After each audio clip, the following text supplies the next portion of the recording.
Chapter 3 martial spirit. 4 दिन बाद दक्ष अपने कमरे में बनी साधना कक्ष में दोनों पैरों को मोड़कर बैठा हुआ। उसने अपनी आंखें बंद किए हुई थी। अब तक दक्ष को इस दुनिया में आए हुए लगभग 1 हफ्ता बीत चुका। इस 1 हफ्ते में दक्ष को इस दुनिया के बारे में बहुत सी बातों का गहराई से पता चला। दक्ष ने अब तक अपनी यादों को पूरी तरह से एकीकृत कर लिया था। अपनी यादों को पूरी तरह से एकीकृत करने के बाद दक्ष को पता चला कि वह कुल्लू नाम के एक ऐसे महाद्वीप में है जहां लोगों की जन्मजात प्रतिभा को योद्धा की मार्शल स्पिरिट कहा जाता है। ऐसा कहा जाता है कि सारी भविष्य की उपलब्धियां उसकी मार्शल स्पिरिट से गहराई से जुड़ी होती है। मार्शल स्पिरिट कई प्रकार की हो सकती है, जैसे कि आग, पानी, बर्फ, तूफान, वायु, प्रकाश, अंधकार इत्यादि। इसके अतिरिक्त हथियार आत्माएं होती हैं, जैसे कि चाकू, तलवार, भाले, हलबड़ इत्यादि। इसके अतिरिक्त कुछ पशु आत्माएं भी होती हैं, जैसे कि गेंडा, वानर, सांप, शेर, पक्षी इत्यादि। इसके अलावा कुछ शक्तिशाली और भयानक मार्शल स्पिरिट भी होती है, जिन्हें अमर भावना या अमर आत्मा के नाम से जाना जाता है। ये सभी मार्शल स्पिरिट विकसित होकर अपने स्वामी की साधना और अपनी ताकत को बढ़ाती जाती। जब दक्ष ने अपनी सारी यादों को एकीकृत किया, तब उसे इस बात का एहसास हुआ कि जिस शरीर में उसकी आत्मा ने प्रवेश किया है वह एक कमजोर शरीर है। को थोड़ा दुख हुआ।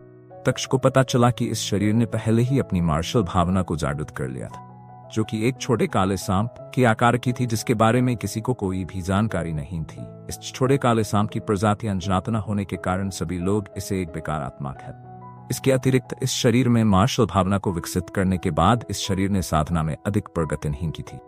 उसी के उम्र के सभी लोग उससे ही अधिक मजबूत, जबकि यह शरीर बहुत कमजोर था, जिसके कारण इसे बेहद अपमानित किया जाता।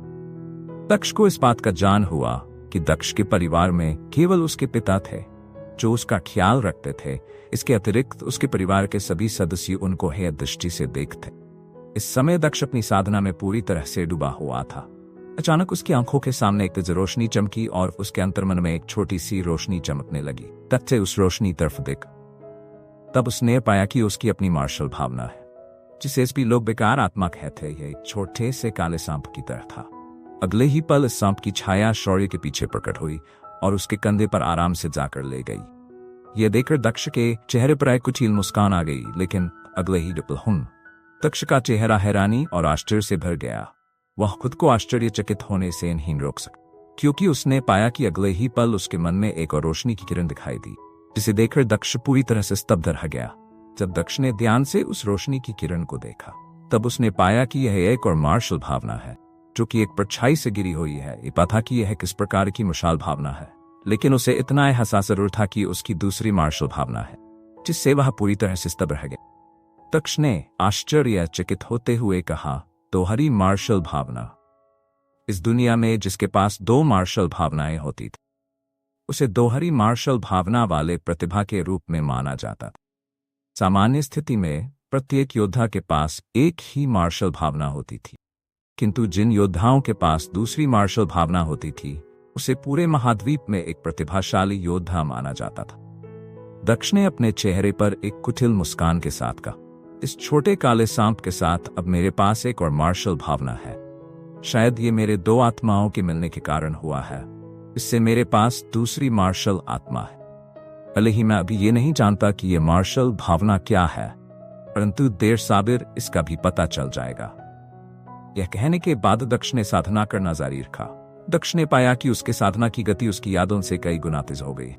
के बाद धीरे धीरे दुनिया की आध्यात्मिक ऊर्जा दक्ष के शरीर और उसकी मार्शल स्पिरिट्स को पोषित करने लगी, जिससे दक्ष के सभी अंग और हड्डियां मजबूत होती जा रहा। जल्दी ही दक्ष को इस बात का एहसास हुआ कि उसकी छोटी सांप मार्शल भावना उसकी शारीरिक क्षमता को बढ़ाने में सहायक है। इस बात का एहसास होते ही दक्ष हैरान रह गया और फिर उसके चेहरे पर एक मुस्कान आ गई। इसके बाद दक्ष ने कहा, चलो अभी फिलहाल तुम्हें हम लिटिल ब्लैक स्पिरिट के नाम से पुकारेंगे।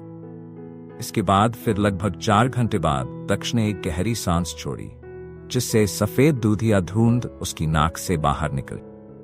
इसके बाद दक्ष को एहसास हुआ कि उसका पूरा शरीर तरोताजा हो गया है। यह महसूस करते हुए दक्ष के चेहरे पर मुस्कान आ गई। इसके बाद दक्ष ने अपनी मुट्ठी को कसकर जकड़ लिया और अपनी ताकत को महसूस करने लगा। इसके बाद दक्ष ने कहा, तो यह है एक योद्धा की ताकत। बहुत खूब। यह कहने के बाद दक्ष अपनी जगह से उठ खड़ा हुआ और अपने साधन कक्ष से बाहर चला गया। बाहर एक अभ्यास स्थल था, जहां कई लकड़ी और पत्थरों के उसके अभ्यास के लिए रखे हुए थे। व्यास स्थान में पहुंचकर उन लड़ियों के खंभों को देखते हुए दक्ष ने एक गहरी सांस ली और फिर उसने अपनी मुट्ठी जकड़ ली। इसके बाद अचानक उसने हवा में अपना मुक्का मारा, जिससे हवा में छेद हो गया और हवा में तरंगे बनने लगी। इसके बाद शौर्य का मुक्का सीधे एक पत्थर के खंभे से जाट कर आया, जिससे वह पत्थर का खंभा टूटकर धूल में बदल गया। लेकिन इसके बाद भी हवा का दबाव कम नहीं हुआ और वह 2 मीटर आगे जाकर एक और पत्थर के खंभे से जाट कर आया, जिससे उस पत्थर के खंभे में दरारें पड़ गई और वह टूटने के गार पर आ गया। ये देखकर दक्ष के चेहरे पर एक संतुष्टि भरी मुस्कान आ गई।